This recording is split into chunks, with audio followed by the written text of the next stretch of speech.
चलो बच्चों, आइए प्रश्न को देखते हैं। सही विकल्प चुनिए और अपने विकल्प का औचित्य दीजिए। यहाँ पे देखो व्यंजक दिया गया है 1 माइनस में tan स्क्वायर 45 डिग्री बटा में 1 प्लस tan स्क्वायर 45 डिग्री। इसका मान ज्ञात करना है और यहाँ पे 4 विकल्प दे रखे हैं। चारों विकल्पों में जो सही विकल्प होने वाला है उसका चयन करना है। प्रश्न को हल करने से पहले इसकी मुख्य अवधारणा के बारे में चर्चा कर लेते हैं। मुख्य अवधारणा तो देख लेते हैं। हमें क्या त्रिकोणमिति अनुपातों में कुछ विशेष कोणों के मान ज्ञात करने हैं। तो सबसे पहली चीज हमें जरूरत पड़ने वाली है tan 45 डिग्री की मान।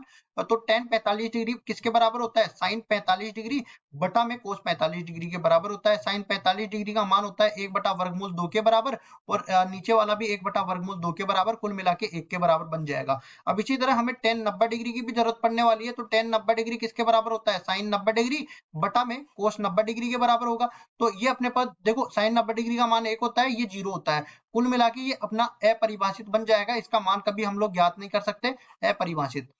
अब चलते हैं आगे और sin 45 डिग्री की जरूरत पड़ेगी। sin 45 डिग्री का मान 1 बटा वर्गमूल 2 हमने पहले ही बोल दिया है, तो सारे मान हमने लिख दिए हैं। अब चलते हैं सवाल को हल करने। पूरे व्यंजक को मैं x के बराबर मान लेता हूँ। 1 माइनस में tan स्क्वायर 45 डिग्री ये दे रखा है और नीचे अपने पास 1 प्लस tan स्क्वायर 45 डिग्री ये अपने पास दे रखा है।